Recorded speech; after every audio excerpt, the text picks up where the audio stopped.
స్వలాభం కోసం మందకృష్ణ మాదిగల ఆత్మగౌరవాన్ని తాకట్టు పెడుతున్నారని ఎంఆర్పీఎస్ ఆగ్రహం వ్యక్తం చేసింది. తెలంగాణలో మాదిగలకు ఎన్నో సమస్యలున్నా వాటిని పట్టించుకోకుండా ఇక్కడకు వచ్చి రెచ్చగొట్టే యత్నాలు చేస్తున్నారని ఆ సంఘం నేతలు మండిపడ్డారు. ఇకపై ఆయన చేపట్టే ర్యాలీలను ఎక్కడికక్కడే అడ్డుకుంటామని స్పష్టం చేశారు. ఎన్నో సమస్యలు ఉన్నప్పటికీ అక్కడ సమస్యలు కేసీఆర్ ప్రభుత్వం మీద పోరాడకుండా ఇక్కడ చంద్రబాబు ప్రభుత్వం మీద పోరాడటం అంటే ఇక్కడ ఆంధ్ర మాదిగల నాయకత్వం మీద పెత్తనం చేయడమేనని మేము భావిస్తూ ఉన్నాం. ఆయన 10వ తారీఖు నాడు పెట్టేటటువంటి తిరుపతిలో ఏదైతే నారావారిపల్లి నుంచి ప్రారంభిస్తానని చెప్పాడో ఖచ్చితంగా ఆంధ్ర మాదిగలో మేమందరం కూడా అడ్డుకొని తీరుతాం.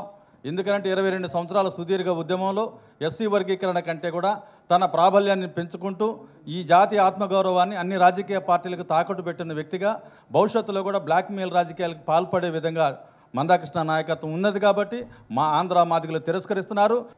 వర్గీకరణ విషయంలో కృష్ణమాది గారి ద్వంద్వ విధానాల వల్ల ఈరోజు వర్గీకరణ మాకు జాప్యం జరుగుతుందని చెప్పేసి మేము భావిస్తూ ఉన్నాం.